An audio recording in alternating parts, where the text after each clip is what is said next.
Human beings look different, not because we are different, but because we are the same. To better understand this, let's explore three subject areas: historical civilizations, genetic variation, and natural selection. Human civilizations have existed for thousands of years. The civilization thought of as the earliest is Mesopotamia, which dates back to between 5,500 and 6,000 years ago. Mesopotamia is located in modern-day Iraq. Other human civilizations include the Indus Valley Civilization, also in the Middle East, approximately 5,300 years ago, the Egyptian civilization in North Africa, about 5,000 years ago, the Greek civilization in Europe, about 4,700 years ago, the Yucatan civilization in Central America, about 4,500 years ago, the Chinese civilization in East Asia, about 3,600 years ago, and the Kush civilization in Sub-Saharan Africa, about 3,100 years ago. It is important to note that human populations, which over vast periods of time formed societies and then these civilizations, migrated all over the world very slowly, over generations, and mostly by foot. Given that widespread population movement by oceans and waterways was only popularized in the last 3,000 years, these early civilizations would have had very little contact with each other through the centuries, and some not at all, due to changing topographical features like the disappearance of the land bridge connecting Asia and North America following the most recent glacial period.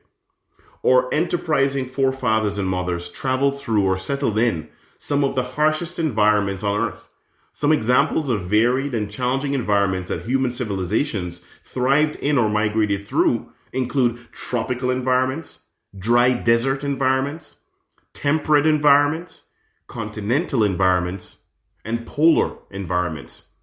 If human beings lacked the ability to adapt to changing climate over generations, fewer would survive to reproduce, and fewer still would thrive in new environments and climates. Enter genetic variation, the superhero design element residing within every human. So what is genetic variation, and how does it alter the way we look? Simply put, genetic variation produces different gene combinations in human offspring following sexual reproduction. Meiosis is the process by which sex cells or gametes are created. Genetic variation occurs as alleles in gametes are separated and randomly united upon fertilization. Genetic recombination of gene also occurs during crossing over or swapping of gene segments in homologous chromosomes during meiosis. One example of genetic variation is eye or iris color in humans. Though eye color is typically described as either brown, blue, hazel, or green, you will never meet anyone with exactly the same color irises, as there will always be slight differences due to genetic variation, and specifically random genetic recombination of the parent's donor genes. This process will also predictably produce different genetic combinations, even for sibling offspring from the same parents. This also includes the complex recombination of dominant and recessive genes, which allows some parents to produce offspring with different physical features or characteristics than either parent possessed or displayed. What this creates in any closed population of humans is small and subtle but increasingly pervasive variation in the seen or unseen characteristics or traits, even within a single generation.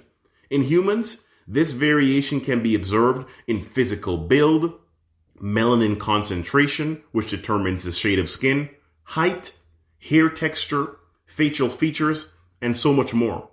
These genetic variations, which are present in all human populations, whether visible or invisible, have played a critical role in our successful migration around the world and adaptation over generations to the Earth's varying climate conditions. How? Enter natural selection. So what is natural selection, and how does it alter the way future generations look? Natural selection is the process whereby organisms possessing unique or advantageous visible or invisible characteristics due to genetic variation are better adapted to their environment and so tend to survive and produce more offspring in that environment. And now considering the relatively wide range of climate environments on the Earth that people have endured for thousands of years, such as high and low radiation zones, hot and cool temperature zones, shore, plains, and mountainous environments, genetic variation has been the key process in ensuring that as populations migrated into new environments, their offspring would be genetically varied enough that at least some would gain an advantage and thrive in the new environment, which would make those individuals more likely to survive to adulthood and to reproduce, passing their genetic makeup on to the next generation. Just one example of this is with melanin and skin pigmentation within humans. Now, melanin is a term for a group of natural pigments found in most forms of life. In human beings, melanin is produced by cells in the innermost layer of the skin, the basal layer, and hair follicles called melanocytes. The pigment is present and gives color to parts of the body such as skin, hair, the nose, the inner ear, and even the choroid in the eyes. Melanin helps protect the body from the effects of ultraviolet light and from the sun by producing a brownish pigment, also called a tan, while melanocytes increase their production of melanin in response to sun exposure. Freckles, for instance, which occurs in people of all ethnicities, are small concentrated areas of increased melanin production. Too little melanin concentration in the skin in a high solar radiation zone can lead to excessive UV exposure, skin damage, and even melanomas or skin cancers, according to the CDC. However, on the other hand, too much melanin concentration within the skin in a lower solar radiation zone can lead to an underproduction of critical vitamin D within the body, which is responsible for regulating calcium levels and promoting healthy bones and teeth, as well as supporting immune, brain, and nervous system health, among other benefits. Therefore, as humans migrated to greater latitudes or away from the equator, north into Europe as an example, and then back towards the equator, Alaska towards Central America as an example, genetic variation within humans was the mechanism that allowed melanin concentrations to remain favorable in new or changing environments within populations, whereas natural selection was a mechanism that allowed subgroups within the migrating population to survive, thrive, and reproduce.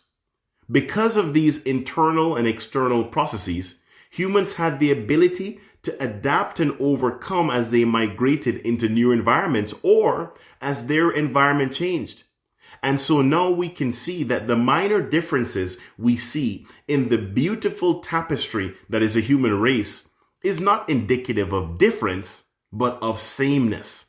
It tells a powerful story of the wonderful and amazing processes within us that have enabled us for millennia to conquer our climate and to thrive in some of the most diverse and seemingly inhospitable environments on the earth. The uniqueness of ethnicity is a most wonderful reality and one that should be celebrated and not feared. So the next time someone asks you why we look different on the outside, smile and then tell them, because we are the same on the inside.